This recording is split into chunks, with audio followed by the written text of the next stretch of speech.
Recording is started.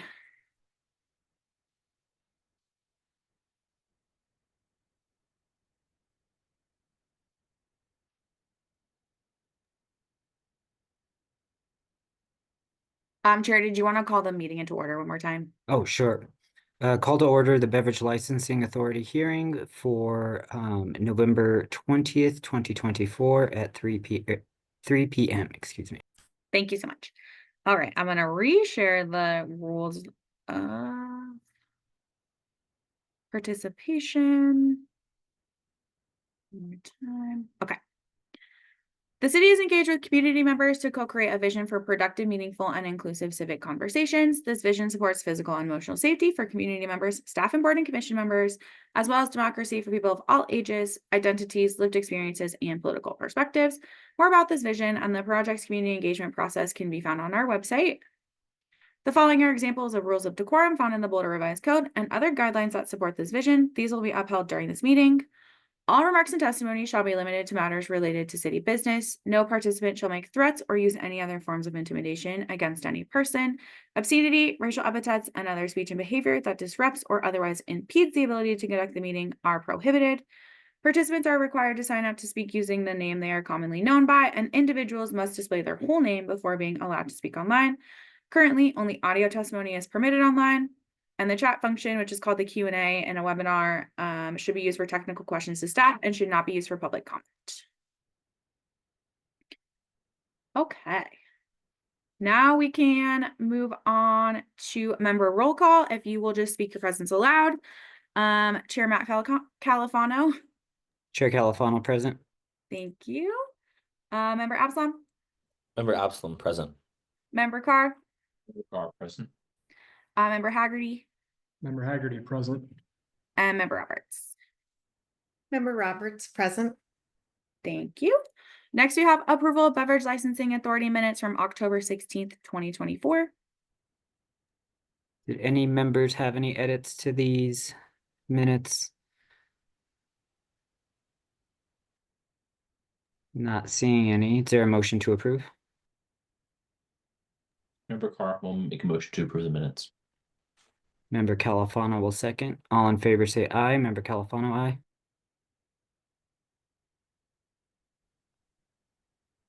Member Haggerty, aye. Member Roberts, aye. Member Carr, aye. Member Absalom abstain. Thank you.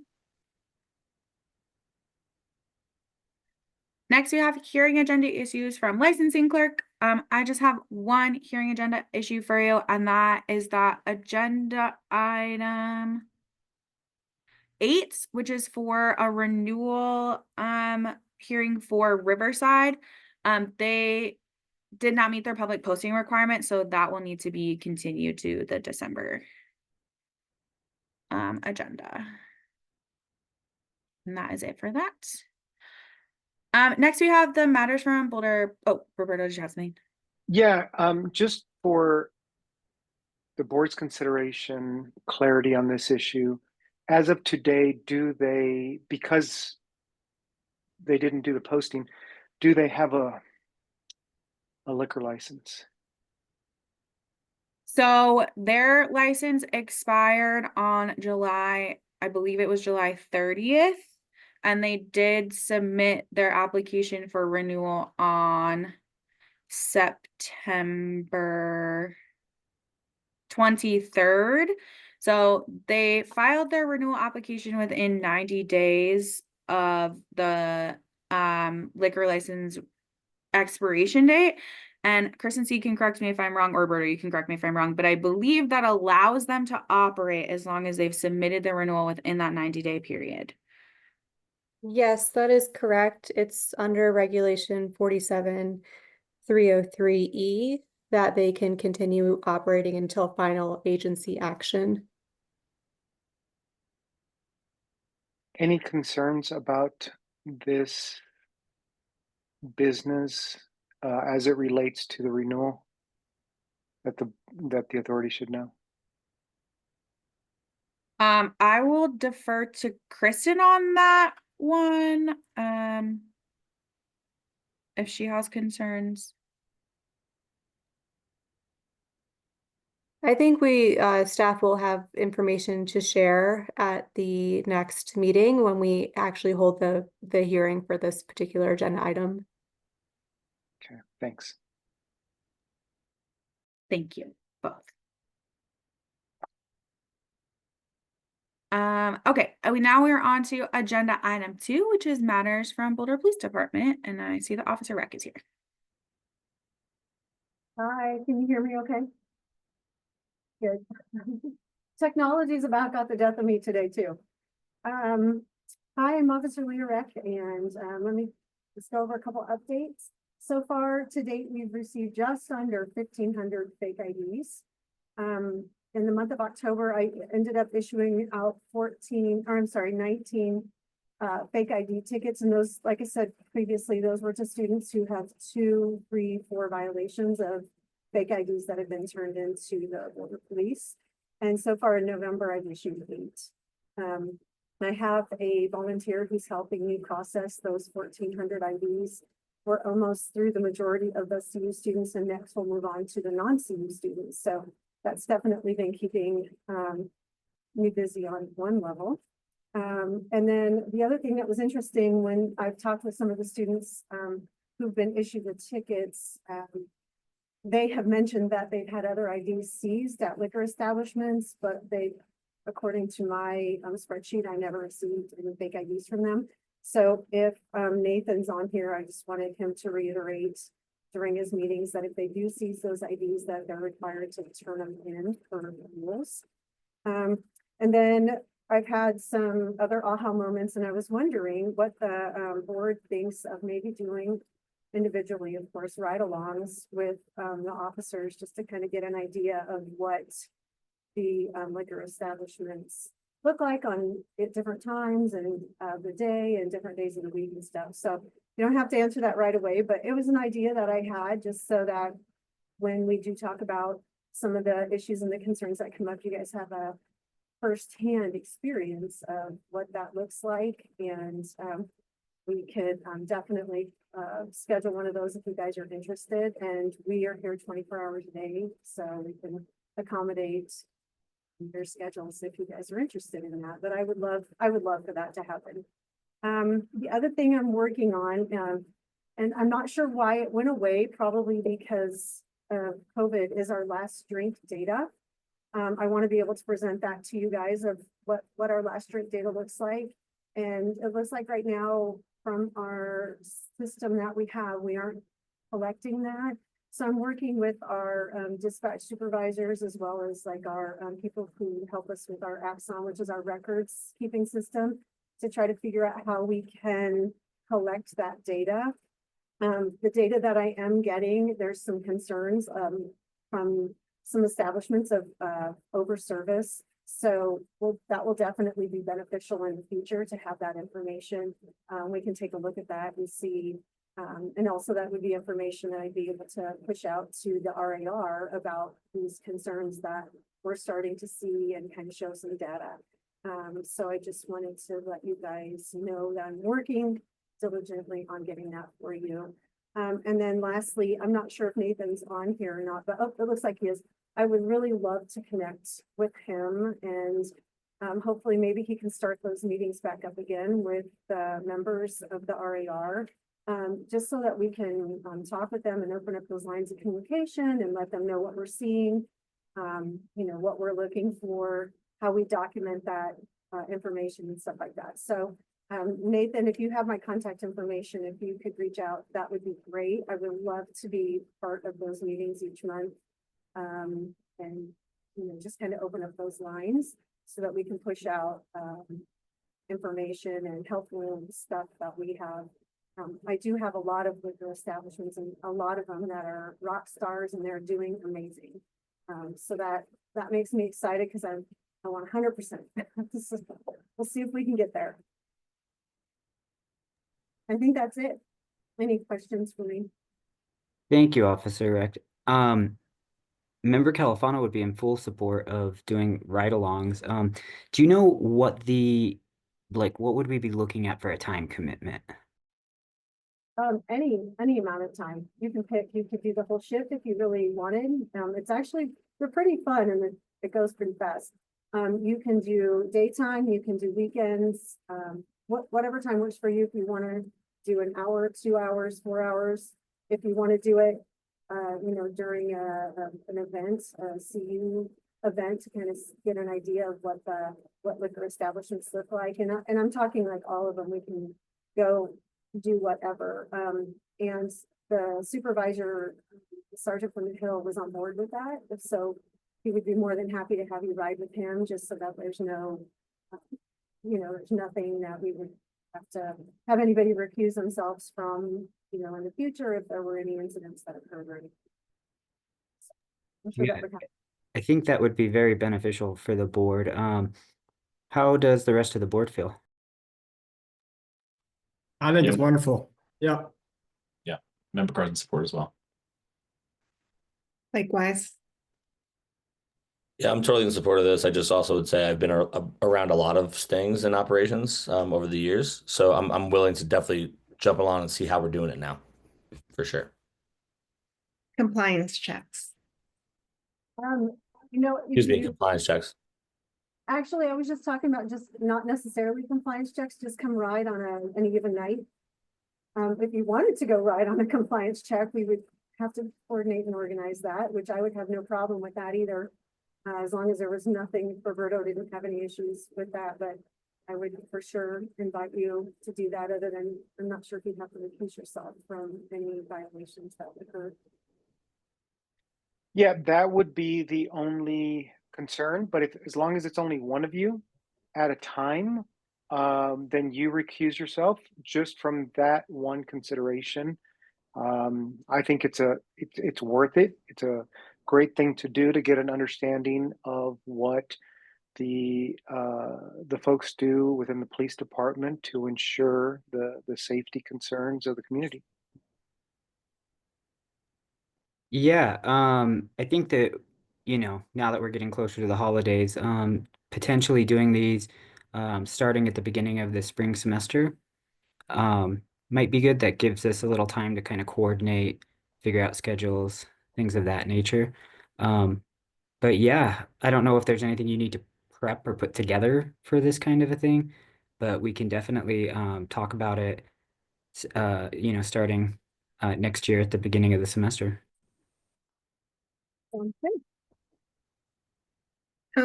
Officer Rec, I was under the impression that we could just do we need to coordinate as a board, or can we just coordinate individually with you? I think coordinating individually with me would be perfect. Okay. We can be sure that just one person goes at a time and there's no overlapping or anything like that. And even if two wanted to go at one time, we have plenty of officers you could go ride with. Okay, thank you. Great. Well, thank you for that. Are there any other questions for Officer Rec? Yeah, I had a question. Yes, Officer Rex, so could you expand upon the last drink program? I don't think I've heard of this before. The last drink data. Yes. So I think, if I'm not mistaken, Officer Bird, who was the alcohol officer prior to Officer Denig, used to collect last drink data. And Kristen, I'm not sure if you have more information on that. I know for sure we collect data for DUIs, but I would like to expand upon last drink data from medical calls, assaults, sex assaults, just all calls, and just kind of what the last drink data was for what types of calls that we're seeing and receiving. And if there's, and then that might help us just kind of direct our attention to if there's a specific place that we see may need some, additional help or resources that we could direct our attention there. Just trying to avoid any. So last drink data typically, I believe, was for DUIs. However, I would like to personally expand it for all of our calls that are alcohol related. And is it really just that you're asking the person who's involved, like, when did you have your last drink, or where did you have your last drink? Yeah, right now for DUIs, we typically ask them how much they had to drink and how long ago. And it's my understanding they used to say, where did you have your last drink? And some of them are very obvious, as DUIs happen right outside their driveways or even in their parking lots. So that's pretty obvious when we have that occur. But yeah, for sure. That's why I want to make sure that all of our officers are all on the same page and that we're all collecting. I'd rather have more data than not enough, and be able to present that to you all so that you have an idea of kind of what's happening here in the city. Yeah, that sounds really helpful. Thank you. Yeah, this is Member Absalom here. I know Chair Califano can speak more to this because we've seen a lot of these data sheets before, and it did include almost everything. It wasn't just DUIs, right, Matthew? Honestly, I'm having trouble remembering. I can say for certain it was DUIs. Um, I I I think they may have included like assaults might have been one on there, but I don't remember how fully inclusive. I don't feel confident in speaking on that, but I think it was slightly more than just DUIs. Yeah, I think Officer Berg kind of had the mandate if there was something alcohol related in any sort of case. The question was from the officer to the person involved, like you said, Member Carr, where were you last? And that I thought that was very valuable information. So, Officer Reck, what do you think we can compile that for next month's hearing? For I'm working on that right now. Unfortunately, there hasn't really been a way to track it other than by word of mouth. So what I've asked our officers to do is when they do have a call involving alcohol, that they send me an email. We've obviously over the last 4 years, we've got new report writing systems. And so it hasn't tracked it like how we used to be able to track data, and nobody's brought it up. It hasn't been, like, hey, how do we do this until we were talking about it. I was talking about it with licensing and they asked for that information. And I thought that's absolutely something that we really do need to figure out. So I am working with our dispatch supervisors. I'm working with Daniel Reinhardt. He does a lot of our data collection, as well as we've sent emails out to all the supervisors saying, we really want to start collecting this information. So I think on our side of things, on the police side of things, we're trying to figure out a good system to track it. That would be able to just, search certain terms in the CAD system, which is our computer aided dispatch, and it could pull up all the calls that are related to alcohol. And we can just take a look at those. What I've been doing is looking at the watch logs. And if there's a call related to alcohol, I've been looking at the reports or the body worn camera of the officers. Sending emails and asking, where did this happen? What was the circumstances surrounding it, and then watching that camera footage. So that's obviously not going to work. That's not going to be able to collect accurate data. So we're working on our end to try to figure out an accurate reporting system. Sorry, that's a long-winded answer. that's fine. Thank you so much. I don't know if it would be beneficial or helpful to you, but I bet if you go back and look at some of our hearing packets, when Officer Berg was in charge, those might include some of how he presented that information to us.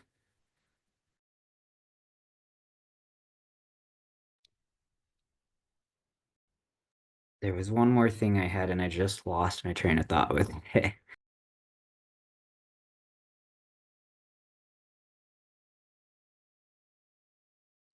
I'll see if I can remember it. But are there any other questions from the board for Officer Rec? Oh, that's what it was. Officer Berg used to also, if we saw a pattern with establishments in terms of last drink, I think he would contact management and the owner and have a conversation with them about that. I know that was an effective method for some of these establishments, so maybe that could be potentially something if we see a pattern. That's a good idea. And actually, my goal is to start adjusting my schedule to where I'm actually out at night doing some of the inspections, so that I can have these conversations with the ones so far that I know about and kind of give them a heads up with what we're seeing. Because there's been a couple of names that have popped up already. So that is a goal of mine, to do that. It's just hard when my bedtime is 8 o'clock to adjust that schedule. But that is definitely a goal of mine. And then also the goal is that when I'm doing these inspections, to bring those other officers with me to kind of help, and train them up a little bit on what it is that we look for. as a liquor officer, so that we can kind of spread that out a little bit. Again, another long-winded answer. Awesome. Well, thank you so much, Officer Rick. Appreciate all that you do.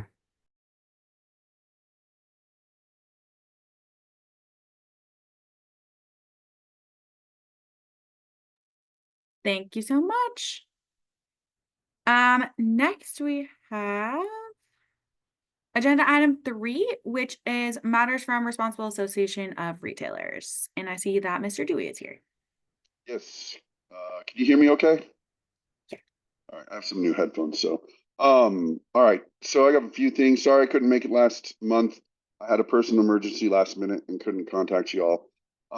Nothing to report last month too much. This month we have a few things to discuss. First of all, Officer Rec, of course, I'm willing to work with you in every capacity possible. I just sent you an email from back in May when we were trying to connect. And then I did try to call for one meeting earlier this year, but never heard back. So I would love to have you at our first meeting in January to go over everything, to talk to the members, but definitely have that meeting with you and I first and foremost. And I think we can be really helpful with one another. We got a compliance checker out there right now, and we can share information on that. So you and I can discuss that later. Super stoked about that. I'd also like to go on a compliance ride if I could. That would be really beneficial, I think, to my work and to the community at large. So if I'm allowed to invite myself, I would love to do that.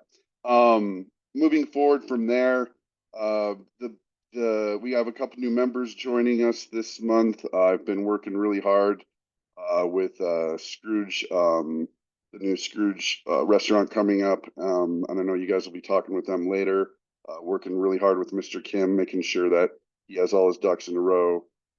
And so that's been great. A couple other members on the cusp. I know we got Embassy Suites Hotel as one of the new members, which is great because that's really gonna help us launch more into working with hotels in the area.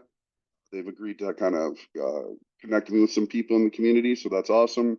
But probably the biggest issue that we really need to talk about today is the fact that the LED has put out that regulation saying that you need to be listed on their list for certified trainers.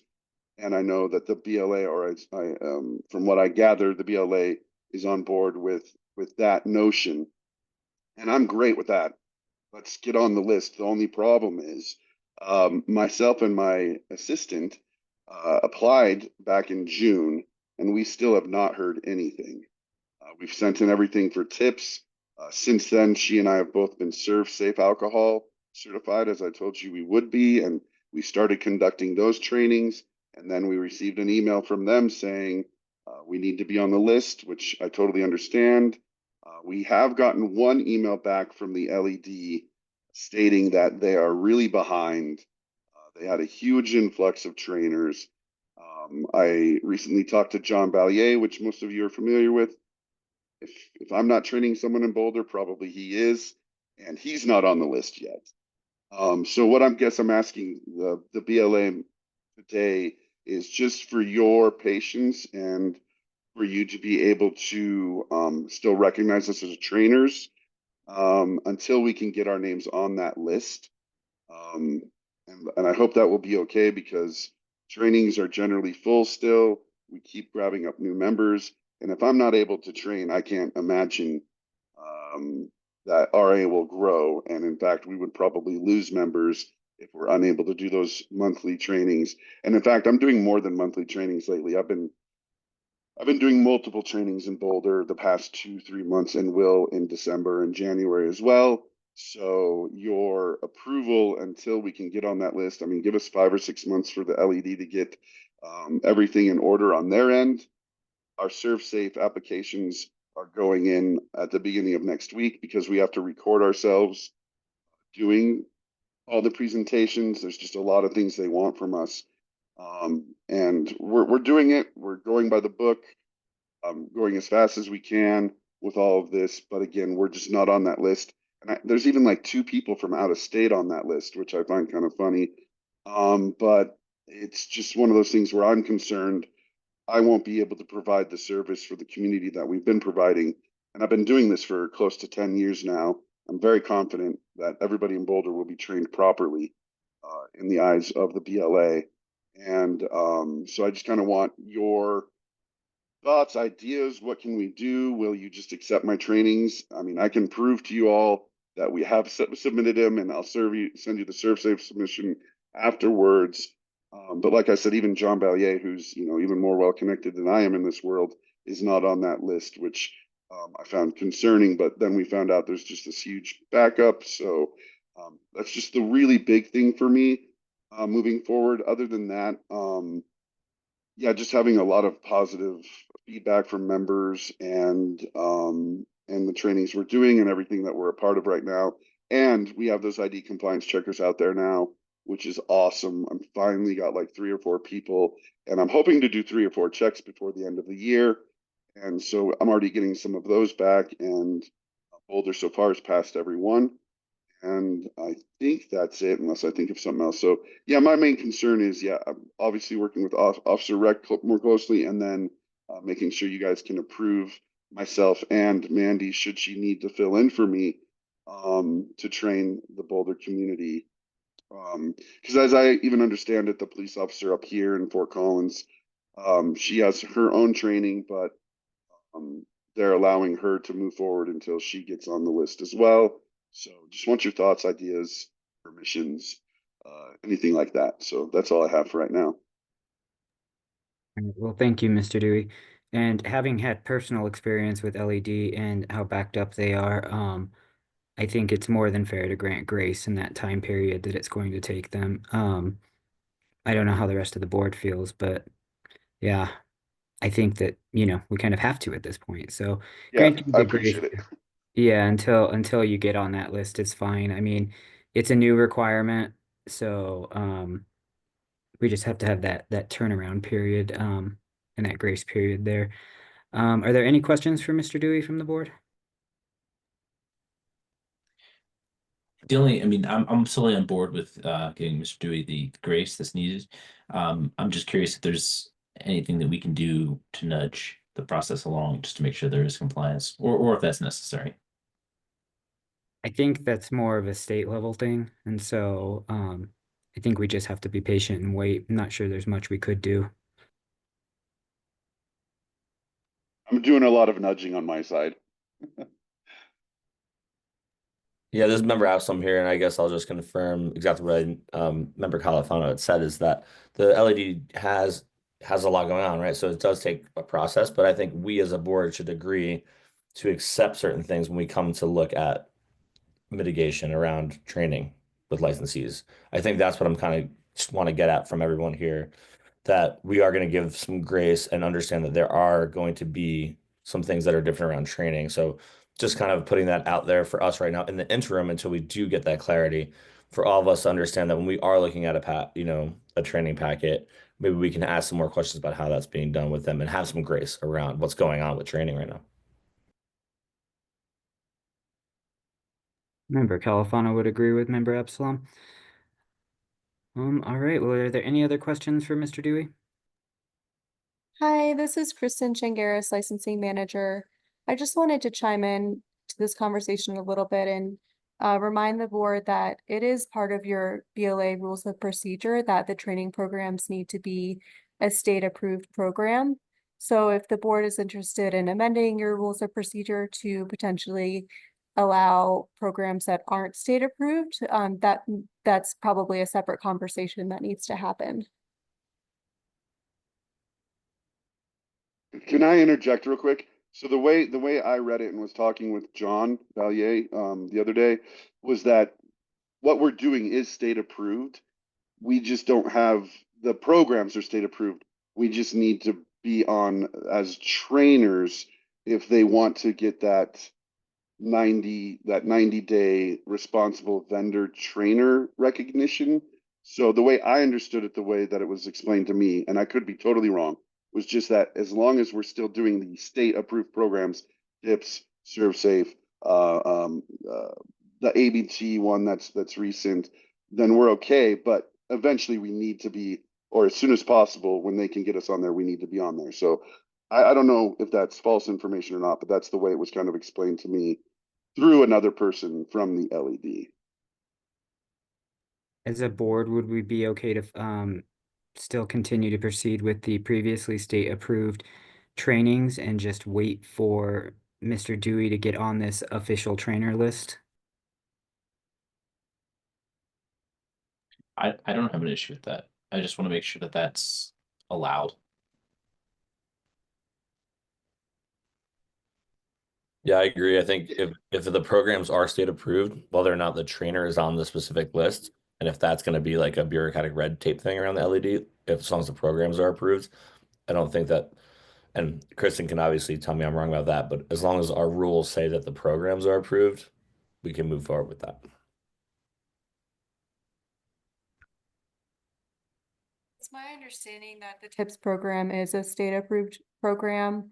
I'm not familiar with the nuances that Mr. Dewey mentioned with the trainers needing to be certified, and I'll let Roberto chime in if there's something he'd like to add as well. Yeah, thanks. So the way that the rule reads, it's not the program itself, it's the class. So the individual class, the training class has to be approved by the state. So if the class is approved by the state, regardless of the trainer, the instructor, then that's fine. But there has to be something showing that that class itself has been approved. And I feel like, and anybody correct me if I'm wrong, but I feel like the class of tips and I think even ServSafe are state approved. Is that not correct?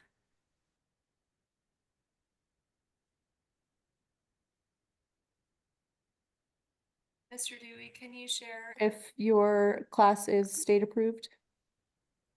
I mean, though, yes, my class is state approved. The thing that they're worried about now, I believe, is the Colorado supplemental package. So, for example, when we send it in, we can still, this is again from the LED, the way we understand it, from being in communication with them. The way that it needs to work now is just that the reason why they want the recording as well is because they want to know that we're using the Colorado supplemental material, which they want in every class. So as long as you are doing that tips class or ServSafes class and you have included the Colorado supplemental package, which we have been for a year now, then you're good to go until they come back and say, no, you cannot train. You know what I mean? Like after they go through all our materials, and they tell us that we were not able to train or qualified or whatever exactly they're doing when they're listening to us. That's the gist of it that I get. Again, it's not that detailed. They're very hard to get a hold of. And like literally, let me see here. 1 second. I have an email pulled up. And I'm happy to share all of this documentation with all of you. And I'll just probably forward it to the BLA this week. Pretty much what it's saying, if I can find it here, is that, yeah, just all the guys saying is that they're just behind to continue as is. And yeah, and to continue that as is until we get word from them after they've listened to our training. So you either have to video record a training or you have to audio record a training, and then they watch you doing the whole tips class with the Colorado supplement. And then I guess they give you a yay or nay whether you can continue. So to my understanding, we are able to do this because they are behind and they are in the process of qualifying us. Otherwise, I don't know really how 10 trainers in the whole state of Colorado, there's going to be a lot of people not getting trained if that was the other way around. I mean, if the state's telling you to continue as is, I think for me that's good enough to continue as Right. is. And like I said, I'm happy to share the documentation we have and the correspondence. No problem at all. But yeah, they're not telling us to stop. I'll tell you that much. I've not been told to stop. Okay, well, I think that kind of settles it then. All right, are there any other questions for Mr. Dewey?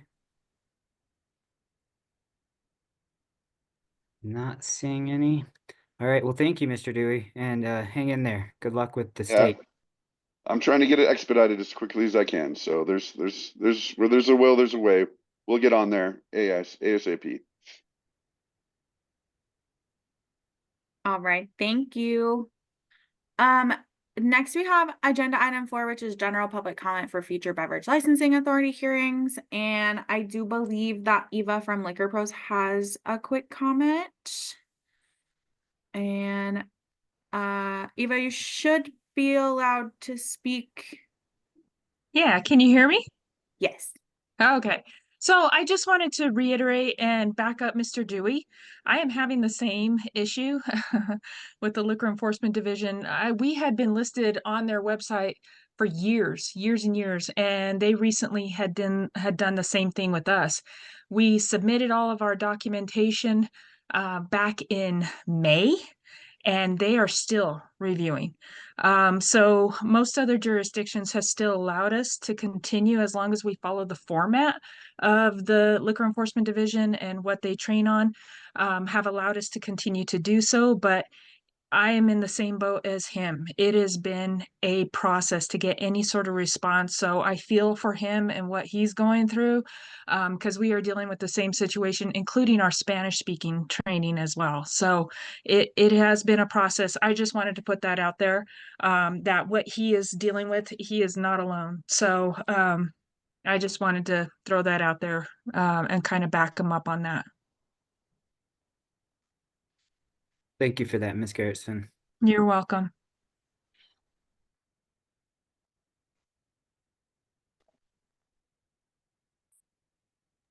Okay, thank you. Does anyone else have general public comment for future beverage licensing authority hearings? So anything that is not currently on the agenda? If so, go ahead and raise your hand. Anyone else would like to give public comment? I'm not seeing any, so we will move on. Next we have agenda item 5, the Lab Bar and Bites DBA Waffle Lab Boulder, 1155 13th Street, Boulder, Colorado 80302. Monthly status report to the BLA. If you are here to speak on this matter, go ahead and raise your hand. And I see Mr. Ruma is here, and while he's rejoining as a panelist, I will just let the authority know that the Lab Bar and Bites is in good standing with occupation tax and sales tax.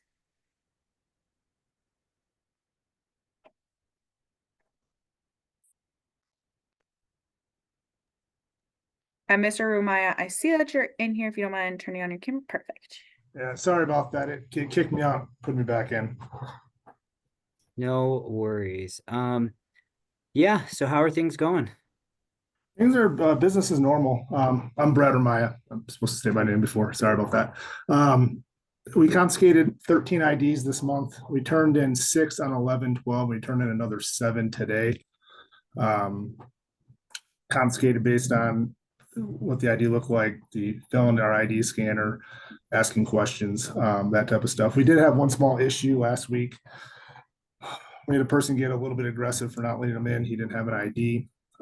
He stated he was a Marine and he was 25 years old. Used some racial slurs to our bouncers. And we calmly de-escalated the situation. And there was a patrolling officer that came through.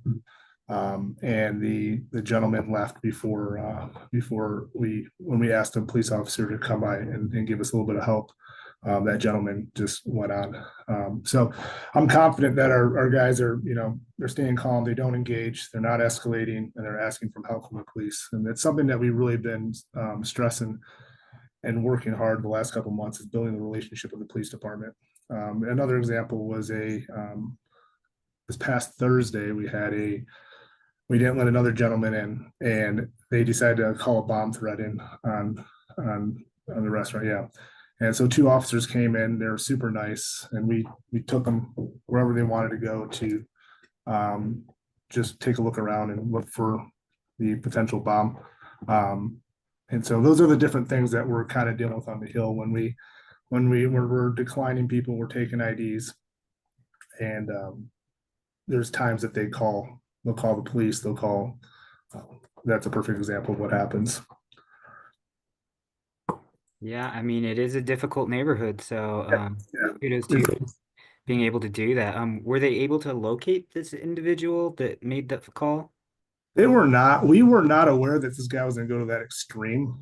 Now we're like, all right, do we start taking pictures of people when they start getting aggressive? But like, they were never able to locate the guy. Man, that's pretty intense. It is. Yeah, but again, thank you for handling it as well as you did. Yeah.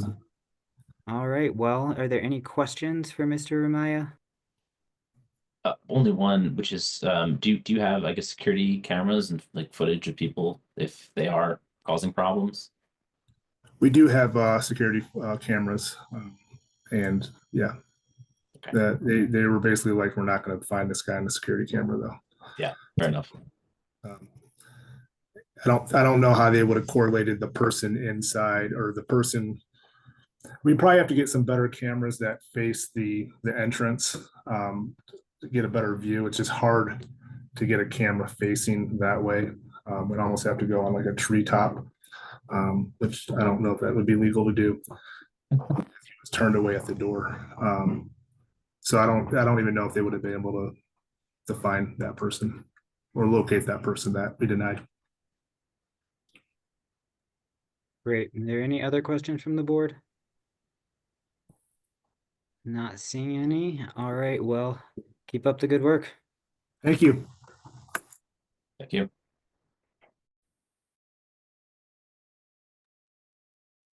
Okay, thank you. Next we have agenda item 6, public hearing and consideration of an application filed on June 4th, 2024 from Rafa Racing LLC, DBA Rafa, 1815 Pearl Street, Boulder, Colorado, 80302.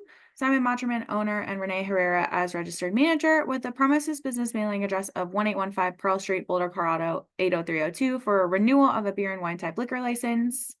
And if you are here to speak on this matter, please go ahead and raise your hand.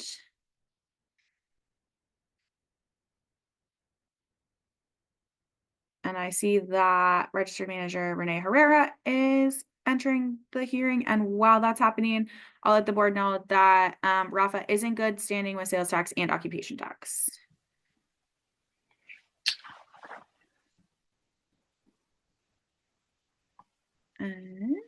How's it going? I'm Renee Herrera.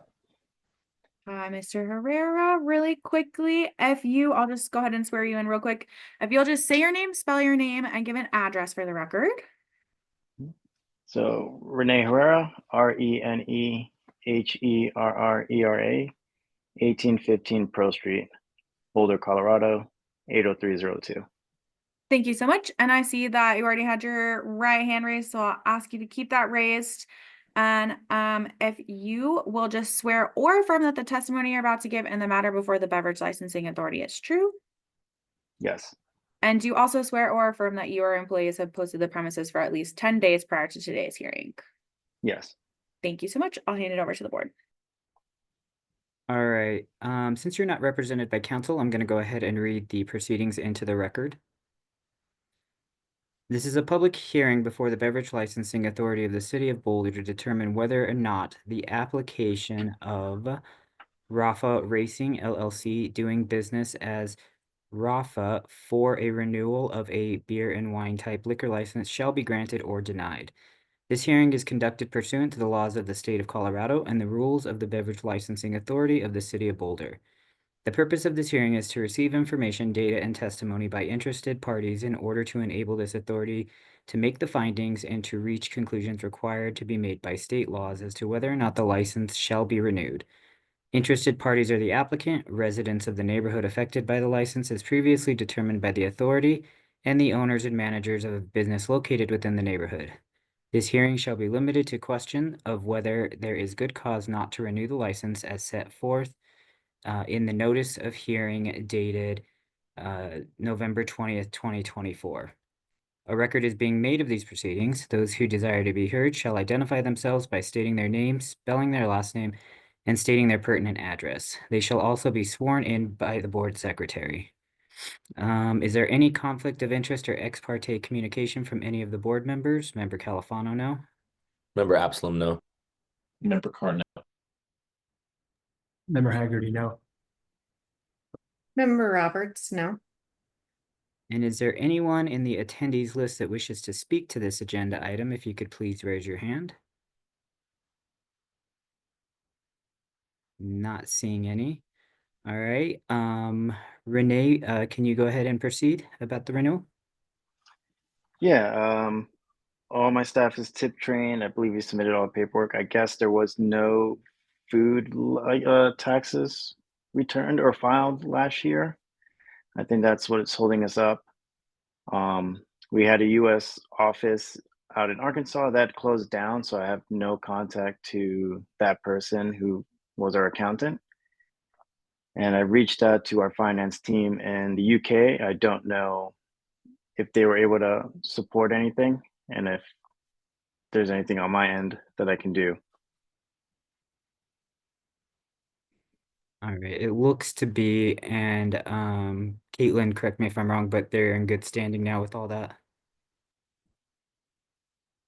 That is correct. Great. Are there any questions from the board?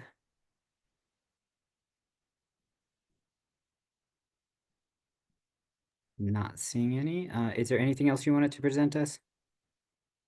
Nope. All right, at this point, we'll close for deliberation. Is there a motion?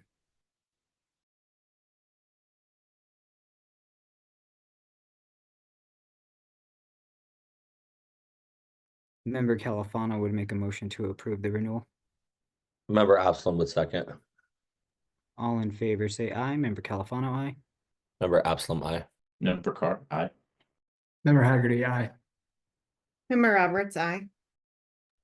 All right, renewal approved. Just be sure to get those payments in on time. Sounds good. Thank you. Thank you. Give me just a second. All right. Next we have agenda item 7, public hearing and consideration of an application filed on August 19th, 2024 from Dillon Companies LLC, DBA King Supers 28, 6550 Lookout Road, Boulder, Colorado, 80301. Kroger Company as 100% owner and with Stephen J. Dreher as president, Philip B. Nelson as vice president, Thomas J. Sullivan as vice president, Christine R. Wheatley as director / vice president / secretary, Karen L. Fike as vice president and treasurer, Missy St. Murad as vice president, and with Stacey Thompson as store manager, with the business mailing address of PO Box 305103, Nashville, Tennessee 37230 for a renewal of a fermented malt beverage and wine retail off-premise type liquor license. And if you are here to speak on this matter, please go ahead and raise your hand.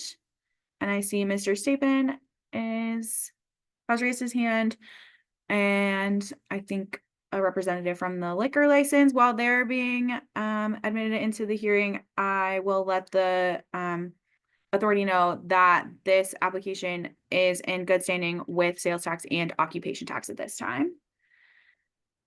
And Mr. Stapin, I see that you're here. Will anyone be testifying today? Yes, we do have Ali Brusilevsky. I don't know if you can see her there. I see her on the screen. I see her. Ali, I'll just have you sworn in real quick and then we'll proceed. If you'll just say your name and spell your name and give an address for the record. Of course, it's Alina Brusilovsky, ALINA BRUSILOVSKY. Sorry, it's really long. Address is 6550 Lookout Road, Boulder, Colorado, 80301. Thank you so much. And do you swear or affirm that the testimony you're about to give before the Beverage Licensing Authority is true? I do. And do you also swear or affirm that you or your employees have posted the premise at least 10 days prior to today's hearing? We have. Thank you. And then, Mr. Stapin, I'll just have you record your appearance and then I'll hand it over to the board. Thank you. Good afternoon, Chairman, members of the authority. It's good to see you. My name is Adam Stapin. I'm an attorney licensed to practice law here in Colorado. Registration number 27506, appearing on behalf of the licensee. Great. Thank you so much, Mr. Stapin. Since you're representing as counsel, I'd ask if you'd be willing to waive the reading of the proceedings into the record. We sure would. Thank you. Great. And is there any ex parte communication or conflict of interest from any of the board members? Member Califano, no. Member Absalom, no. Member Carr, no. Member Haggerty, no. Member Roberts, no. And is there anyone in the attendees that wishes to speak to this agenda item? If you could please raise your hand. Not seeing any. All right, Mr. Stapin, you may proceed. Thank you very much. First of all, we'd like to apologize for taking time on your docket for the late renewal. Obviously, that's not Dillon Company's intent. This is not the first time this has happened before you. Excuse me, in the last several years, I believe we've had a late renewal in 2022 as well. And Allie and I have been talking, and Allie's been talking with corporate back in Cincinnati to find better protocols to make this happen. All of the renewals occur at the corporate headquarters in Cincinnati.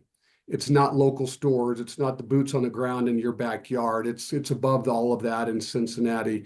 And I know Allie wanted to say a couple things about what Dillon Companies doing business as King Soopers and City Market here in the great state of Colorado is going to do to ensure the renewals are timely filed. I believe this was supposed to be filed on July 10th. It was submitted on August 19th. Again, we apologize for that month delay, but Allie, would you please advise the authority kind of what your understanding was and what you believe is going to occur in the future to hopefully prevent this from happening? Absolutely. So we changed our processes in 2024 to where Cincinnati, our headquarters, what they do is they process the application 45 days in advance, and then they mail it out to the stores. They excluded us at the office, the local office here, out of that process. So it kind of removed the systems of checks and balances, which hinders our operation. So going forward, that's not going to be the case. So 90 days in advance, we're going to send a notice to our licensing team that these licenses are coming out 90 days out. They're going to send us proof of payments of those licenses. And then those licenses are going to come directly to us, and we'll disperse them back out to the stores rather than having a lot of middle points of connection in that. So we believe that'll eliminate all of that. And again, I want to apologize for this is happening. We try to be very responsible and very considerate of this. And I hope that you don't take this as we're taking it lightly at all. Thank you. So with that, we really have nothing else to advise you folks.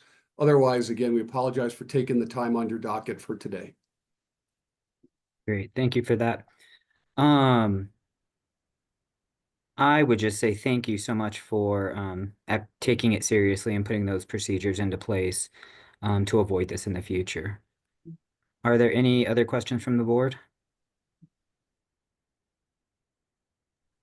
Not seeing any. And Mr. Stapin, I don't believe you have anything else to present. Not at this time. Thank you very much. Great. We will close for deliberation. Is there a motion to approve renewal? I'll make a motion to approve the renewal. Member Carr will second the motion. All right, we have a first and a second. All in favor say aye. Member Califano, aye. Member Absalom, aye. Member Carr, aye. Member Haggerty, aye. Member Roberts, aye. Renewal approved. Thank you very much. You Thank guys you. have a wonderful holiday. Thank you.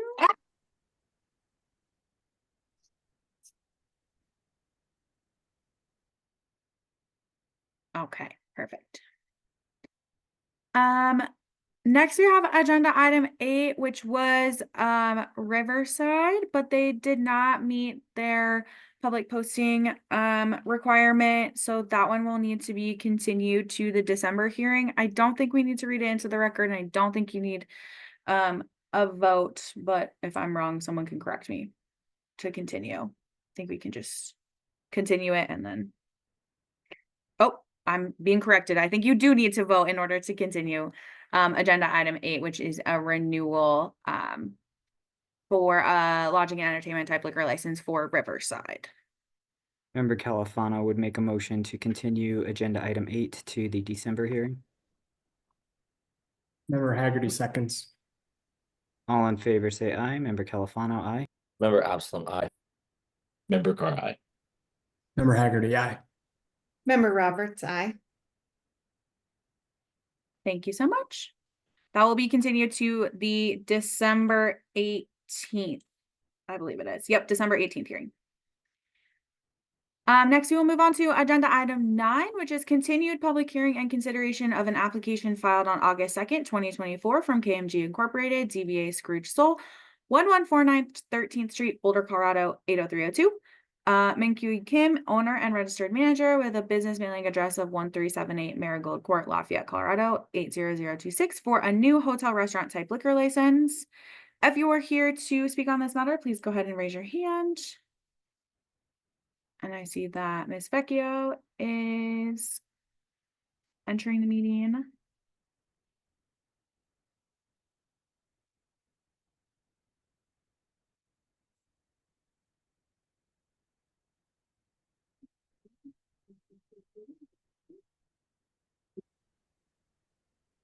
Good afternoon, Ms. Vecchio. I don't think we can hear you. Can you Hi. hear? Can you hear us now? Yes. Okay, perfect. Thank you. And who will be testifying for this matter today? We have Mr. Kim here for Scrooge Soul. Thank you. Mr. Kim, I'm just going to go ahead and swear you in. So if you will state your name, spell your name, and give an address for the record. Minkyu Kim, M-I-N-K-Y-U, and last name is K-I-M, and address is 1378 Marigold Court, Lafayette, Colorado. Thank you so much. And do you swear or affirm that the testimony you're about to give in the matter before the Beverage Licensing Authority is true? Yes, I swear. And do you also swear or affirm that you or your employees have posted the premise 10 days prior to today's hearing? I did. I swear. Thank you so much. And Ms. Vecchio, if you'll just record your appearance and then the board can proceed. Yes, thank you. Good afternoon. My name is Veronica Vecchio, attorney from Clark Hill, bar number 37225, appearing today on behalf of Scrooge Soul, KMG Incorporated, doing business as Scrooge Soul. Thank you. Great. Thank you so much, Ms. Vecchio. Since you're representing as counsel, would you be willing to skip the reading of the procedures into the record? Yes. Great. And are there any ex parte communication or conflict of interest from any of the board members? Member Califano, no. Member Absalom, no. Member Carr, no. Member Haggerty, no. Member Roberts, no. Great. And is there anyone here in the attendees list that wishes to speak to this agenda item? If you could please raise your hand. Not seeing any. All right, Ms. Vecchio, you may proceed. Thank you very much. As Caitlin mentioned, we're here today from a hearing that was continued on October 16th of 2024, at which time the BLA asked KMG Incorporated to provide a more robust liquor and alcohol policy. So we are here today to provide testimony and support for our training, to speak to our alcohol policies. We've submitted additional information which can be found in the BLA packet starting on page 144. We included our robust liquor policy. We included the revised city application. It was noted during the prior hearing that there was a typo regarding the hours of operation. It was written 2 p.m. instead of 2 a.m. for a closing time. So we submitted that corrected application along with a correction to our restriction on public benefits form, and a correction on the state application was a minor detail where concurrent review wasn't marked at the very top, but just in case we need to provide that to the BLA, we did. Finally, it was suggested during the hearing that Mr. Kim contact RAR, which he has, and he'd like to speak to that as well. With that said, we're ready to proceed, and I'd like to have Mr. Kim now testify. Since he's already been sworn in, I'll go ahead and call him. Mr. Kim, if you could please state your name and spell your last name for the record. Yeah, my name is Minkyu Kim, M-I-N-K-Y-U, and last name is K-I-M. What is your age? 38. And what is your home address? 1378 Marigold Court, Lafayette, Colorado. And where did you grow up? South Korea. And are you a U.S. citizen? I have a business investment visa. A business visa, okay. And when did you first come to the United States for the first time? 2004 in Oregon State as exchange student. And that was for high school? Yes. And what was the name of the school? Milo Adventist Academy, And when did you graduate? 2006. And what did you do after you graduated from high school? I went to the military service in South Korea, 2007 until 2010. And what did you do after you completed service in the military in South Korea? I went to the university in Montana State University. And what did you study while in college? I have accounting and marketing degree. Perfect. And when did you graduate? 2013. Perfect. And if you could please state what experience you have in the restaurant industry. After college, in 2014, I back to Korea to work for my uncle's restaurant and served for alcohol for 1 year. And America and USA and South Korea have very similar rule to serving liquor. After you spent a year in South Korea, what did you do next? I moved back to the United States to open my restaurant and multiple food truck business. It's almost 10 years to learning business. Okay, so you opened a restaurant. Is that Scrooge Maki? Yes. And you said it's been open for 10 years? Yes. Okay. And now you are the owner of Scrooge Soul? Yes. Okay. And what are your responsibilities as the owner of Scrooge Soul? I'm charged for management and training of my employees and communication with my lawyers regarding alcohol and liquor licensing. And what is the overall concept of Scrooge Soul? Korean Japanese restaurant. And when do you plan on opening your restaurant? As soon when I get licensed. Okay. How many people have you currently employed at Scrooge Soul? 7. Okay. And on a given night, how many employees do you envision working on site at the restaurant? Total 4. 2 in the bar, 2 the bartender, and 1 bouncer, and 1 in kitchen. And you've hired one particular employee who's present here today to speak if there's any questions as to his role. And what is his name? Derek Warwick. And how much experience does Derek Warwick have in the restaurant industry? He have a 15-year experience with a liquor sale and management in the border. Okay. And going back to Scrooge Soul, what are the days and hours of operation as expected for this restaurant? 11 a.m. until 1 a.m. Okay. In your application, you'll stay open potentially to 2 a.m., but Yeah. you plan to last call is 1 a.m. Okay. And at your restaurant, what type of alcohol do you expect to be able to sell? Full bar. And where will you be storing the alcohol? It identified on diagram. Okay. Now, in regards to the training, what do you plan on doing to make sure that your employees are well trained in alcohol service and sales?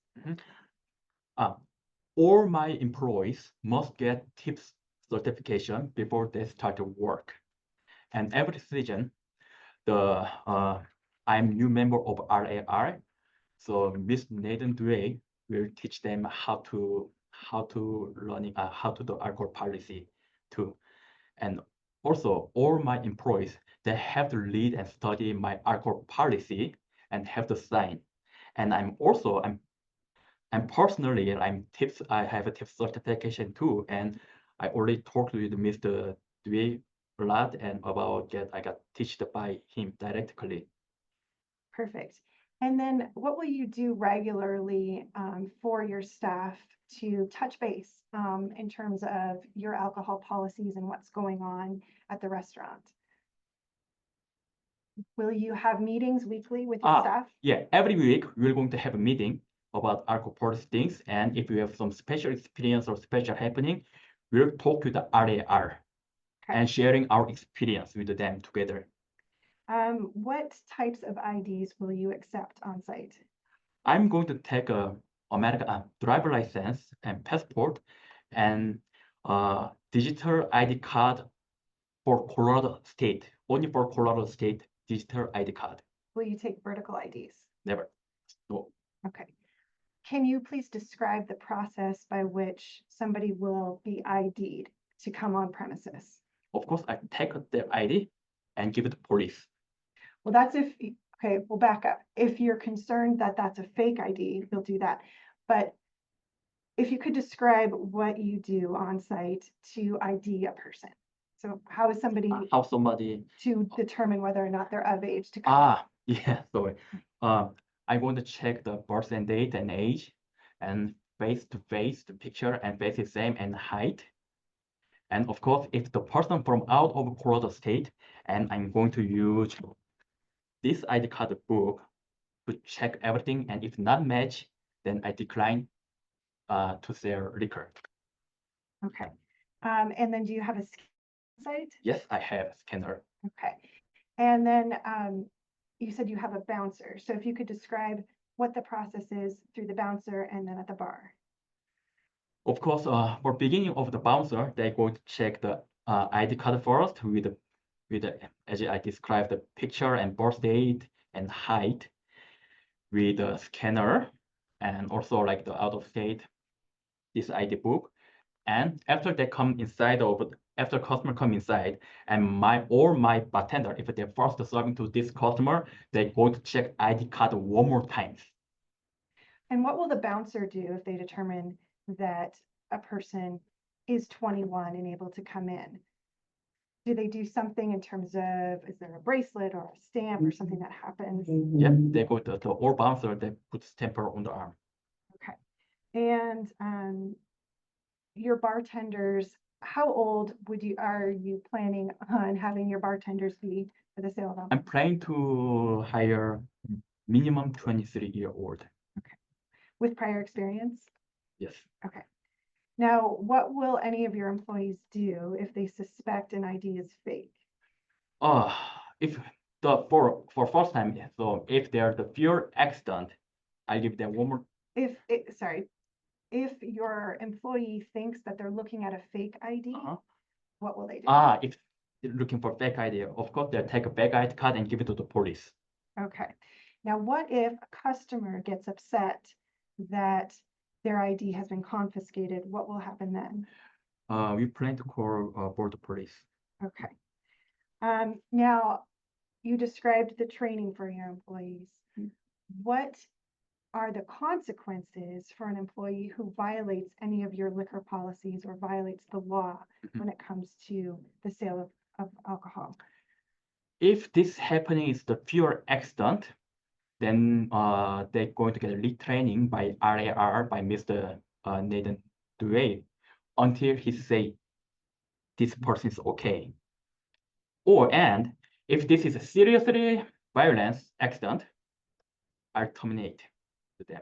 So if it was an intentional violation, what then? Intentional means that they already know it's a violence. If they Accident. deliberately, if they did it on purpose, what do you do? Means the pure accident. Not an accident. So if one of your employees deliberately allowed somebody who was too young to come inside, what would you do? I'll ask him get out immediately. So the person. The customer would be removed, and what would the customer will remove, and my employer get retraining. But if it was on purpose, would they be terminated? Yes. Okay. They'll do terminate. Okay. If you are now a member of RAR, is that correct? Yes, I'm member of RAR, and I'm going to join their meeting all the time because I really need to get their experience, and I need more teach by Mr. Dewey. Have you installed security cameras on the premises? I have 10 security cameras, 8 inside of the bar and 2 outside. Okay. And have you hired a security guard as well? I already hired a security company. And what's the name of that company? RES. Okay. And how much experience does RES have? They have 10-year experience in the border. Is there anything else that you would like to share with the panel, with the BLA, in terms of your desire to have a safe environment for the sale of alcohol? So what I want. Anything else you want to tell them? If not, if nothing, it's okay. Yeah, I'm okay. But I also Miss Matthew, you asked me like my alcohol policy was not strong enough for last time. So I studied by myself a lot, and I checked another case, the liquor policy, and it's true, mine was very weak. So I studied by myself. I talked with a lot of business people. What can I do? And I contacted the RAR. So now I'm ready. So please give me a chance to open business. Perfect. I now tender the witness to the panel for follow-up questions. Are there any questions from the board? I do just want to acknowledge and say thank you for making that more robust in your alcohol policy and getting in touch with RAR. I think that's really going to be beneficial to you in the future. And to add on to that point, how quickly you got rolling after the last meeting, it shows you really are taking it seriously, because we can see when you started that on the letters and stuff. So thank you. Thank you very much. If there are no other questions, I turn it back over to you, Ms. Vecchio.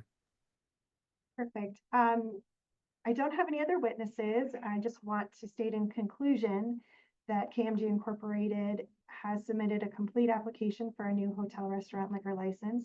The application is in order. As you can see, Mr. Kim is very passionate about his business, and he's very passionate about having a safe environment for the sale of alcohol. The panel has already heard testimony and reviewed the needs and desires petition and survey, and determined that the neighborhood's needs would be met by the granting of the license. And for all of those reasons, I do request that Scrooge Soul be granted a new hotel and restaurant liquor license. Thank you. Great. At this point, we will close for deliberation. Is there a motion from any of the board members? Member Absalom will make a motion to approve the new hotel restaurant type liquor license. Member Carl will second that motion. All right. All in favor, say aye. Member Califano, aye. Member Absalom, aye. Member Carr, aye. Member Haggerty, aye. Member Roberts, aye. New license approved. Thank you very much. Thank you. Thank you very much. Good luck. Thank you. Thank you.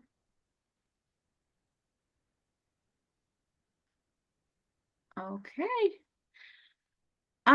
Next we will move on to agenda item 10, which is public hearing and consideration of an application filed on August 20th, 2024 from Shreddy's Tacos Boulder LLC, DBA Shreddy's Tacos, 2690 Baseline Road, Boulder, Colorado 80305. Pitts Pitch and Cernthorn, 34% owner. Philip Boydson, 33% owner. Miles Malik, 33% owner. And Edlin Ferrero as registered manager, with a premise business mailing address of 2690 Baseline Road, Boulder, Colorado 80305, for a new hotel restaurant type liquor license. And if you are here to speak on this matter, please go ahead and raise your hand. I have a few people who are being promoted here to panelists.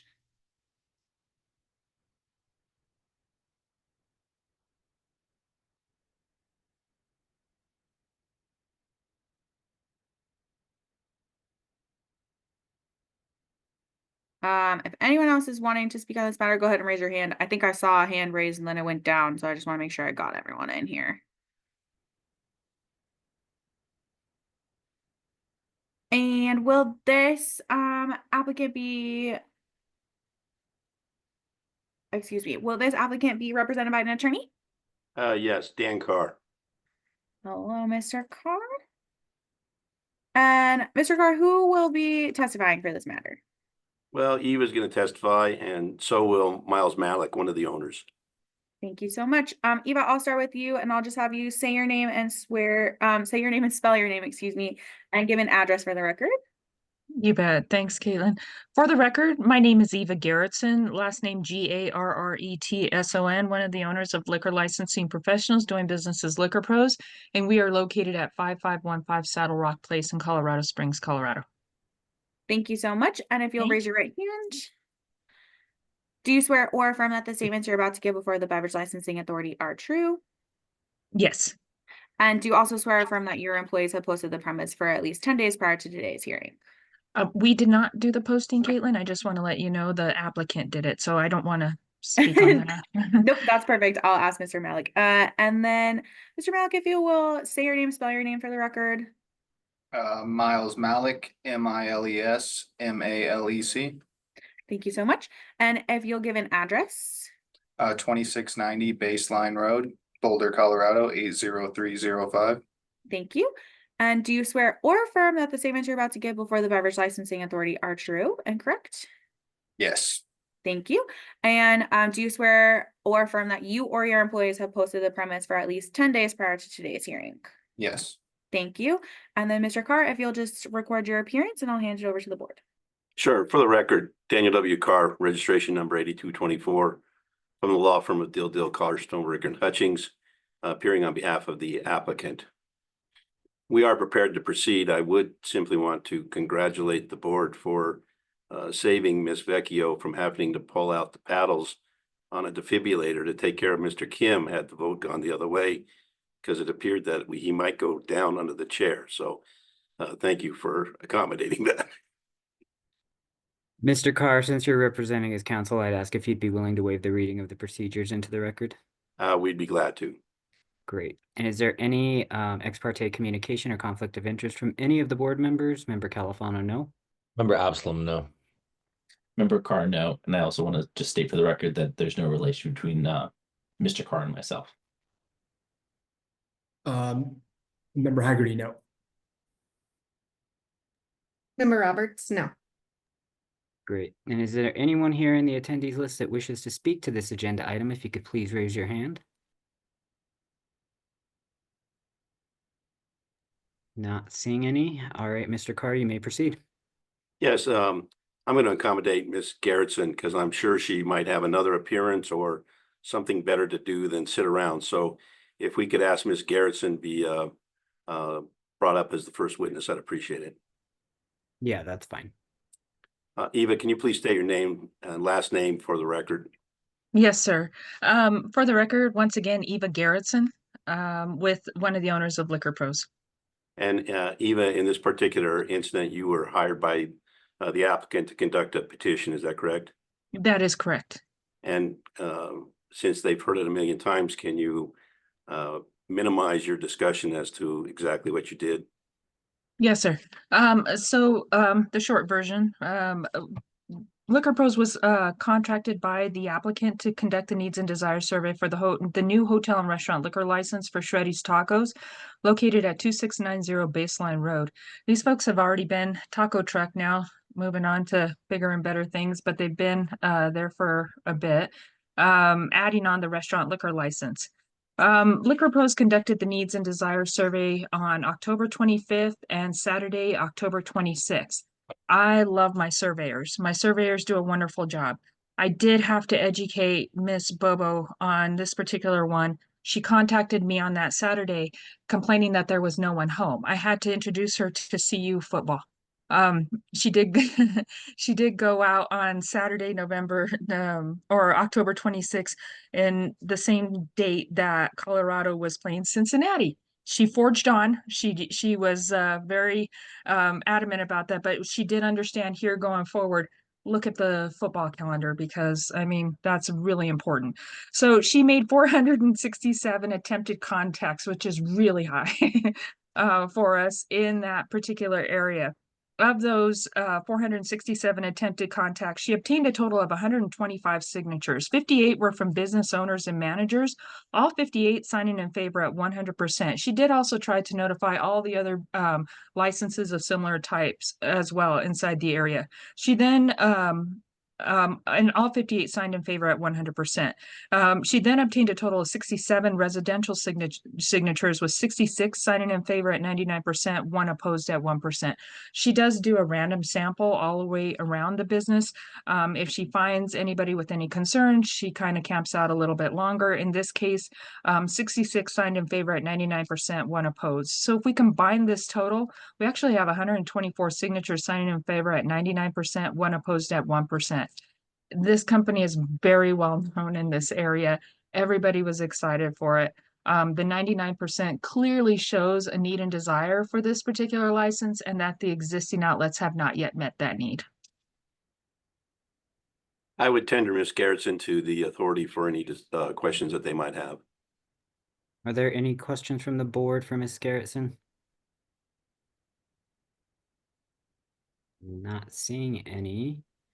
Mr. Carr? Thank you. And I'd ask that Ms. Garrettson be excused so that she can move on to other things. Yeah, that's fine. Have a good evening, Ms. Garrettson.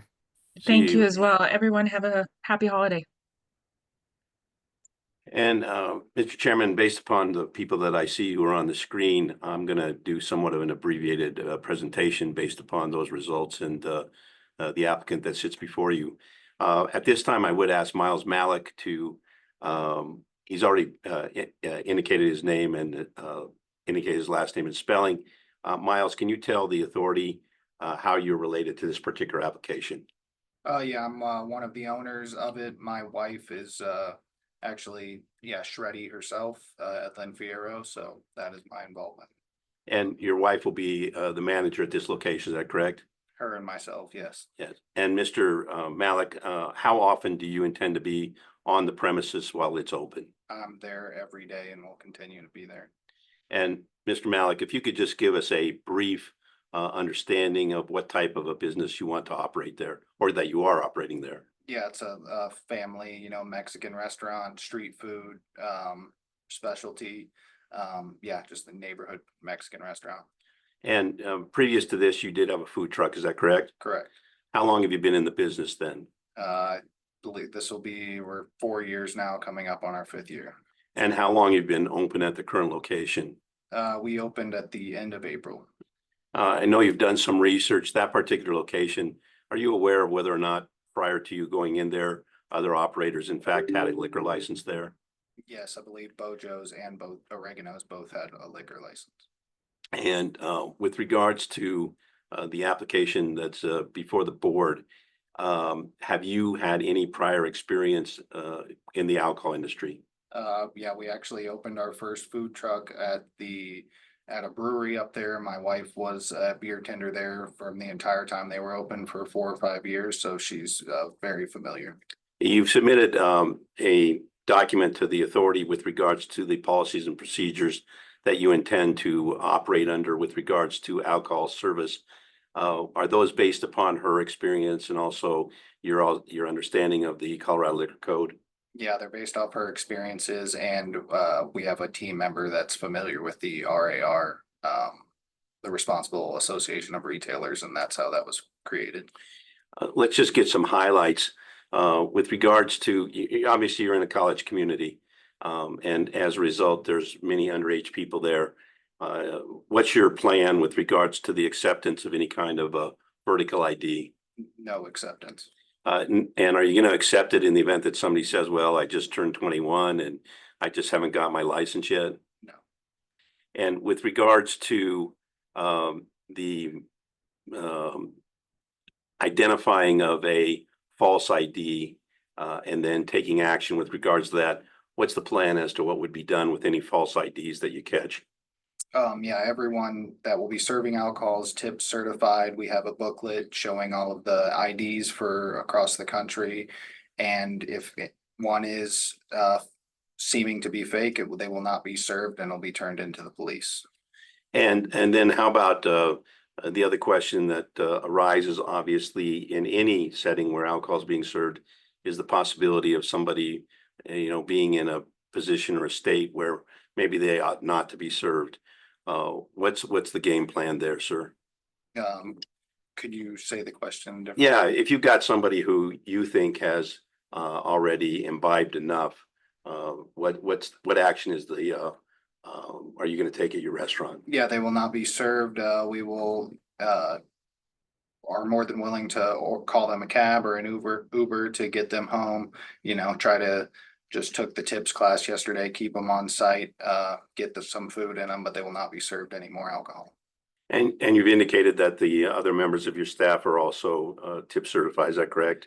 Everyone isn't, yes, but we have the codes to get everyone certified before the liquor license arrives.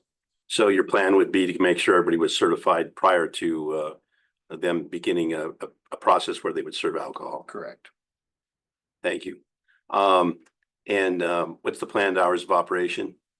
We're open 11 a.m. till 9 Sunday through Thursday, and then till 10 p.m. on Friday and Saturday. And in the event, having some of the authority might not have been there yet, would you anticipate that somebody, if they came in, would perceive you mainly as a bar or mainly as a restaurant serving alcohol as an accommodation?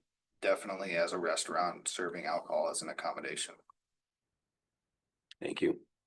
I don't have any additional questions. I would tender Mr. Malik to the authority for any questions that somebody might have.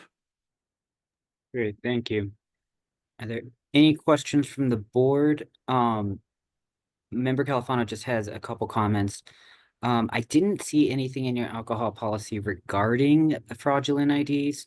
Might be something where, because since they're signing it, I definitely think that's something worth including in there, is just the confiscation factor of them. That was my only big comment with the alcohol policy.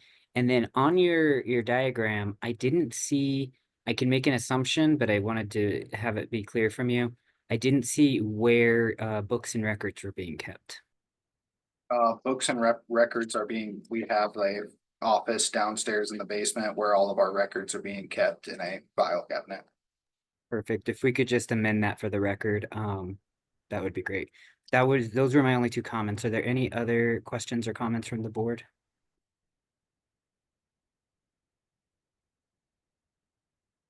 Not seeing any. All right, Mr. Carr, is there anything else you wanted to present? Nothing further. Great. At this time, we will close for deliberation. Is there a motion? I'll make a motion to approve Shetty's request for a liquor license. Member I think- Haggerty seconds. Oh, Fred, sorry. No, I was just gonna say, I think it would be a good addition in this. I can see how that could be beneficial. I know where this location is. I think it'd be good for his business. We have a first and a second. All in favor, say aye. Member Califano, aye. Member Absalom, aye. Member Carr, aye. Member Haggerty, aye. Member Roberts, aye. All right, new license approved. Best of luck to you. Thank you very much, and go Buffs. Thank you so much. I'll just make sure everyone is where they're supposed to be. All right. Next we have agenda item 11, matters from Deputy City Attorney. Roberto, did you have anything for today? I did not have anything of substance. I will not be present for the December BLA hearing. I will spend a good portion of December out of state on military duty. Well, Thank happy you. holidays. Same, thanks. Next we have agenda item 12, which is matters from licensing clerk. We have 3 boundary settings for the December 18th hearing, and let me get those maps queued up here. The first one is for Yakitori Garahi LLC, DBA Yakitori Garahi, 2250 Pearl Street, Boulder, Colorado 80302. This is for a new hotel restaurant type liquor license. And I did pull some suggested boundaries for this one. And that is for River and Woods, which is just right next to this premises at 2328 Pearl Street. And those boundaries are Bluff Street extended on the north, Canyon Boulevard on the south, Folsom on the east, and Broadway on the west. I feel like we could go a little further south than just Canyon. I would say at least Arapahoe. Arapahoe, yeah. I agree with that. I agree with that.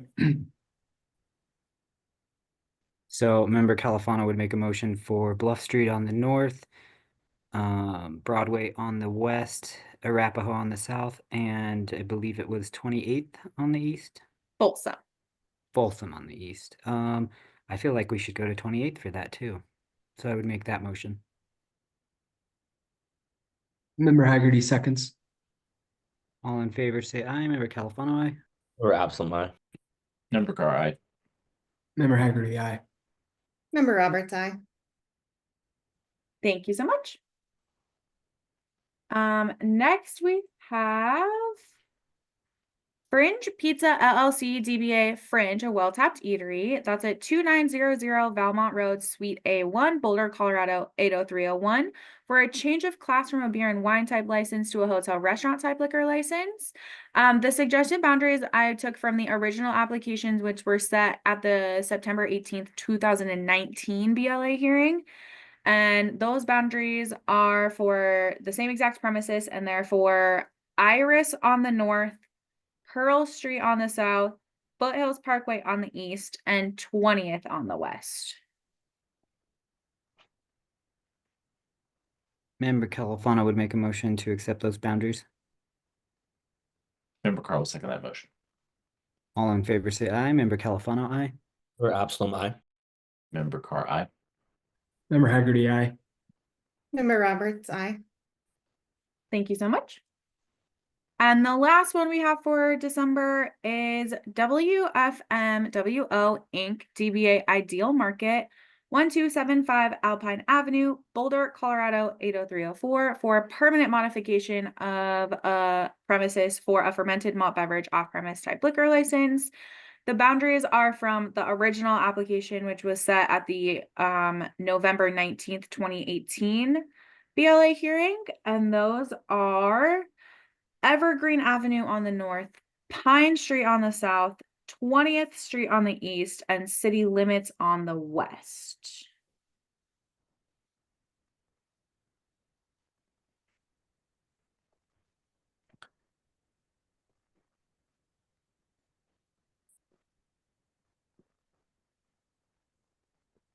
What was the east boundary? 20th Street.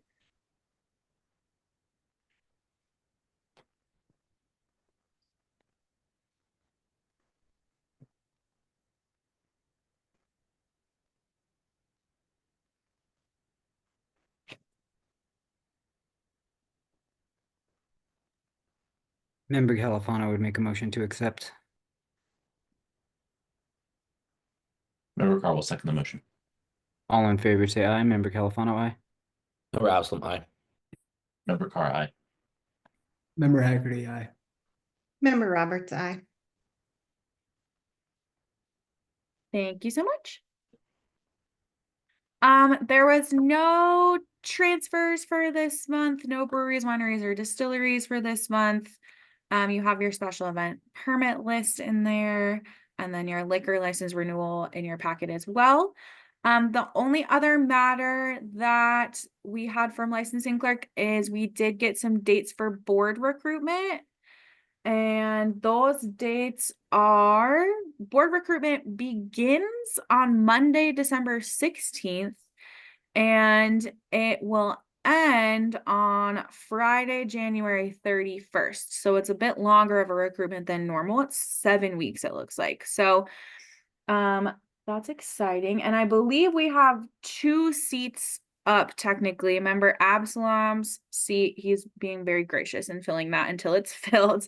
And then Member Califano, your seat is up as well in 2025. So we of course would love to see you reapply. And then that's the recruitment information for anyone else who would like to apply. I will be sending out more information on that once we get it from the city clerk's office.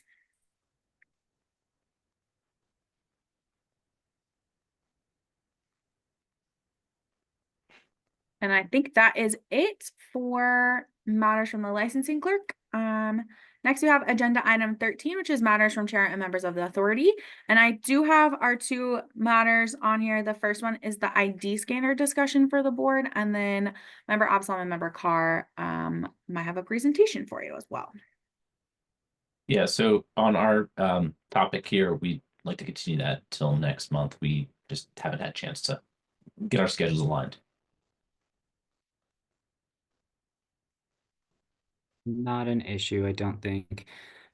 Um, for the scanner discussion, yeah, what are our thoughts on that? And my initial thought is I would like to present the idea potentially to city council, and I'm happy to do that presentation, and get their feedback on it. I don't know if the presentation is necessary, but it would be potentially kind of asking for some financial support potentially for that, just because they do cost money, and I don't want to put a huge financial burden on these new establishments.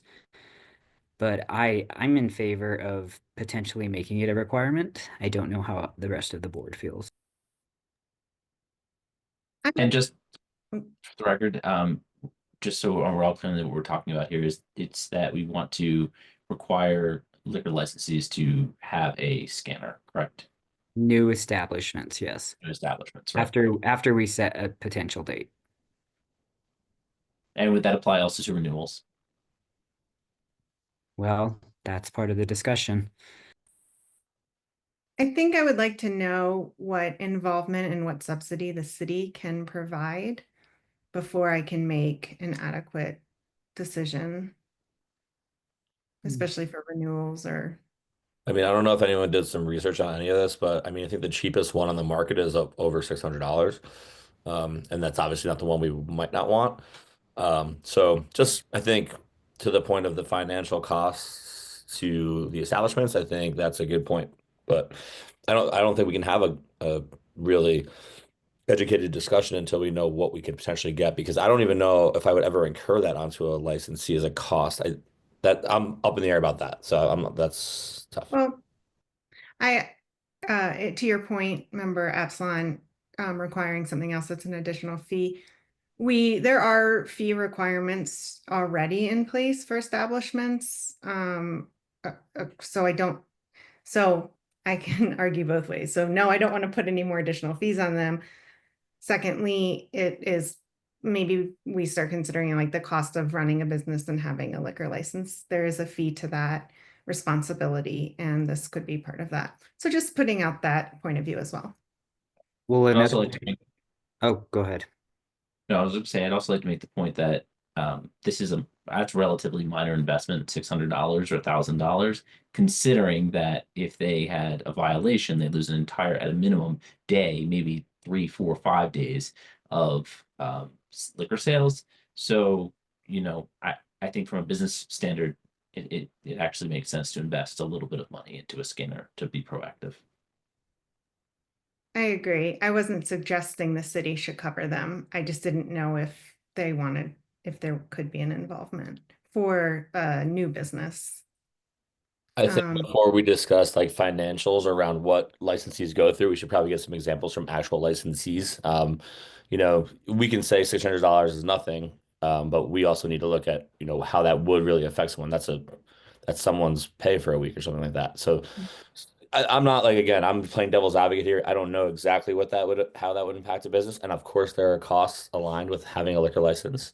But again, I think it would be nice to have some sort of totality of information around finances, things like that. And of course, what city council thinks.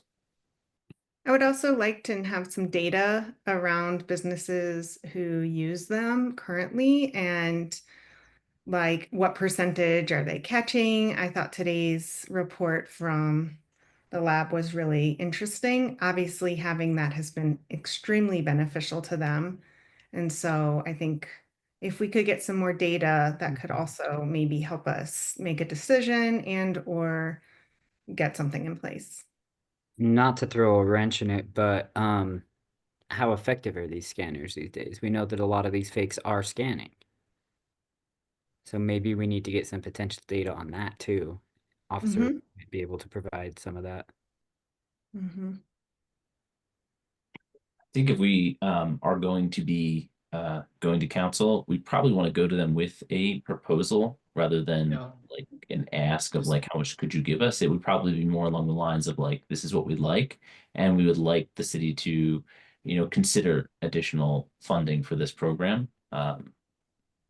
You know, that's probably how we want to approach this. But I also agree that we should have some data points. So for this board, what would next steps look like? It's gathering data points. Is that on us to do? Is that someone we can, how do we go about that?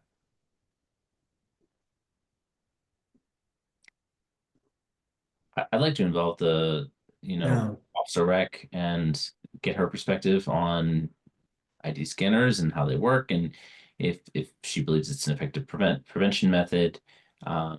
To like Absalom's point, maybe we speak with a couple of licensees and interview a couple that would be willing to, and just see, Officer Rec, you mentioned there's some superstars out there, right? Maybe we speak to those folks and see what they're doing today.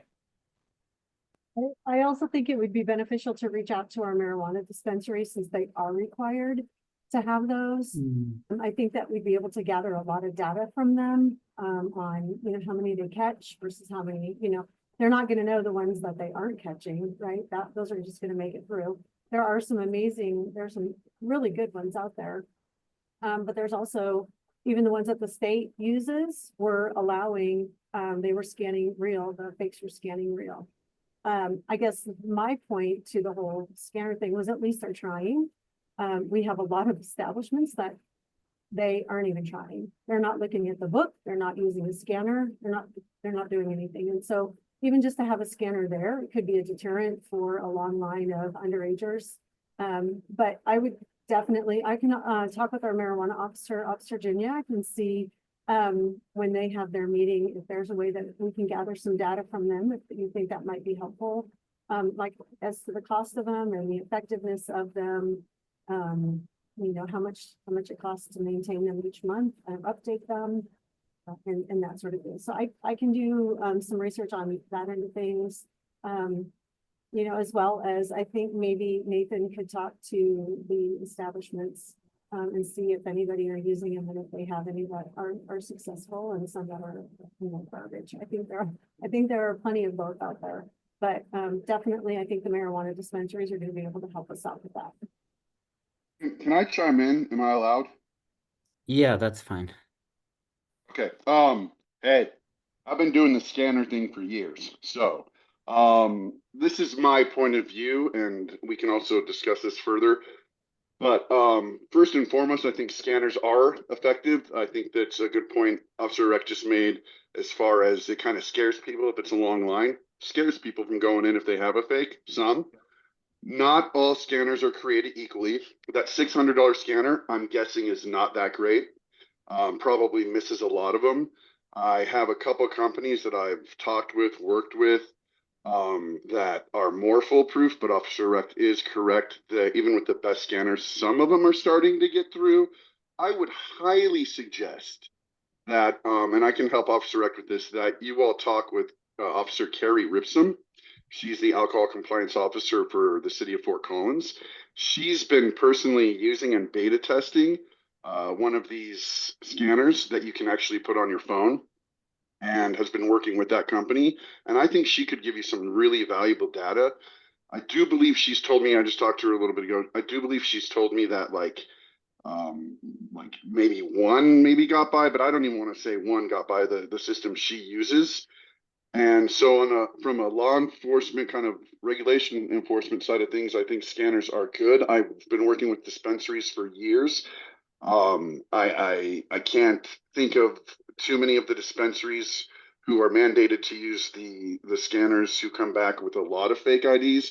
Obviously, Officer, I can check with her marijuana compliance officer to see how it goes down there, but they have a very, very, very low rate up here of getting fake ID. I mean, not getting fake IDs, but of having any fake IDs pass a scanner. And I'll double check on that and let you guys know as well. So from a regulation side of things, it's good. Now, I'm going to go into member mode. From the member part of things, yeah, it's an additional cost, right? However, I really feel, as the point was brought up, yeah, what if you close down business for a day? Or, gee, what if your insurance payment, you have to make an insurance payment or something because what you did caused problems. I think business owners really can see the value in paying for $1,000 membership in one of these scanners for a year versus losing all that money because you guys shut them, decided to, I don't want to say shut them down, but, decided to suspend them from business for a day or two, which cost them thousands and thousands of dollars. So I think, honestly, this is something I've wanted for a long time as the director of RIR to maybe, I don't know, maybe forcing them to, but if we can't force them to, highly suggesting them to do it. And it's something I've worked up here in Fort Collins to get done as well. And I also know that several business owners said that they would rather pay that $1,000 membership to the scanner versus face you guys in a penalty situation or getting shut down for a day situation. And I want to say, like, most people I've approached on the scanner idea have liked it. You're going to get some pushback, of course, but I've been researching this kind of stuff for years. So if you guys want to reach out for me, I feel pretty well versed on a lot of it. And then Officer Ripsum has been doing it for at least a year or two now, and she's very well versed. So in my opinion, as long as it wouldn't cost the business owners too much more, I would say I think you guys are on the right track for that kind of thing. Just because it's not foolproof, you use the book, you use your brain, you use the scanner, and you will catch way more fake IDs in every in every spot. I truly believe that, and it also helps for people who are lazy and not using the book. But we don't want also to teach them to rely on scanners only. So that's my 2 cents. I mean, it's something I've been trying to get going with lots of businesses. I actually tell every Boulder RAR member, like, hey, you should get a scanner. Most of them don't, but I do suggest they do that. So I think that's something Officer Rec and I can also talk about at our meeting we're setting up here now. Officer Nathan, oh, go ahead. Sorry. I was just saying 2 questions for you, Nathan. First of all, I saw Scrooge Soul had a scanner. Did they get that through you, or did you make a recommendation? And I said, he came to me super worried, and I'm like, hey man, you want to really look your best. You need to get these scanners. I suggested like 2 companies, which I have no part of. Sure. I don't get any benefit from it. I just want to save community. And I know those scanners are, I don't want to say foolproof because I don't know, but they're really good. Especially this one I want to say IntelliCheck is pretty good. And then again, like I said, yeah, he did that on his own admission with my suggestion, yeah. And then just my second follow-up question was, I believe that there were some grants in Boulder County to cover RER membership, maybe in the past, or I'm not sure if they still exist. But where did those grants come from? Did they come from the city of Boulder? Did they come from the state, the county? Yeah, so it's the Substance Education Awareness Grant. It's the SEA grant. And they give us enough. I mean, they give us money, yes, sir, but it wouldn't be enough to provide that for our members. I wish that would be awesome. I'd get Sure. more members that way.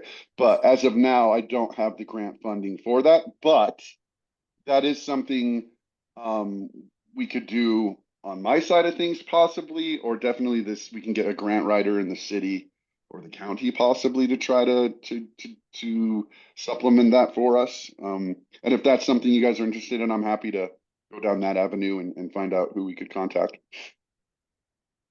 Thank you. Yeah, because we were afforded a bonus last year, the SEA grant, because we did such a good job, but it's not enough to cover the scanners.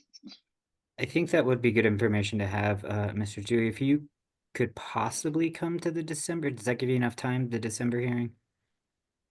Yeah, it should give me enough time. I mean, I should at least have some more information. What do you want specifically? The costs and all that? No, just the availability of the grants. If you're willing to look at Oh, the sure. and like good models, that would be great too. I'll definitely get the model from Officer Ripsum in Fort Collins and for you guys and let you know what that is and the cost, because she is tight with those people. Like she was beta testing it for him, from what I understood. And then in the city of Fort Collins on people. And then I can definitely look into the grant writing situation. Yes, sir. No problem. Thank you. And Officer Rec, you were holding something up. I don't know if that was of I significance. am actually beta testing that same one that Officer Ripson is, and that's also what the state LED uses as well. I have found that it is letting a few of the fakes that get turned into me, and I submit those to the owner, I guess, of the company, and then they're trying to get those updated. So we're working together to try to make sure that they get them. These fake IDs are good. I mean, I'm not gonna lie, they're definitely good. So I think any deterrent that we have is gonna be better than nothing. And hopefully we can combat this, but I don't know that it'll happen. Great. And then, Officer Rec, if it's not too much to ask, and please let me know if it is. Is it possible to connect with your counterpart on the, oh my God, what are we calling it now? The marijuana board? Clab? Yes. Is it possible to connect with them just on data usage and how the scanners are working for these establishments? Absolutely. I work directly with her, so that's no problem at all. And I will have that for you guys. If I can get that information prior to December's meeting, I will get it put together and then get that submitted to be sent out to you. I think that's kind of a good starting point for next steps. How does the rest of the board feel? Did I miss anything?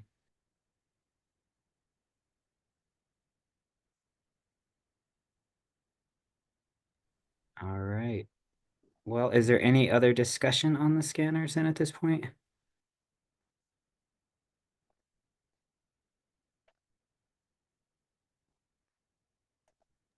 All right, I think that's it for that agenda item then.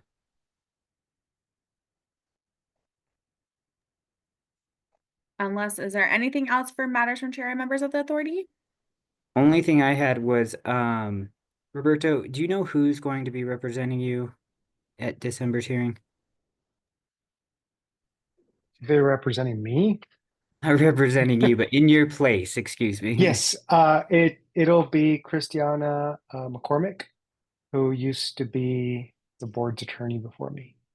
So you'll be in great hands, a lot smarter hands, very capable hands. Awesome. Well, thank you for that. Is there anything else from the board? Is there a motion to adjourn? Member Carr will make a motion to adjourn the meeting at 5:09 p.m. Member Roberts will Member second Hagerty. that motion. All in favor, say aye. Member Califano, aye. Or Absalom, aye. Member Carr, aye. Member Haggerty, aye. Member Yeah. Roberts, aye. We're adjourned at 5:09 p.m. Thanks, everyone. Everyone, Thank you. have a good Thanksgiving. Thanksgiving. Thanksgiving.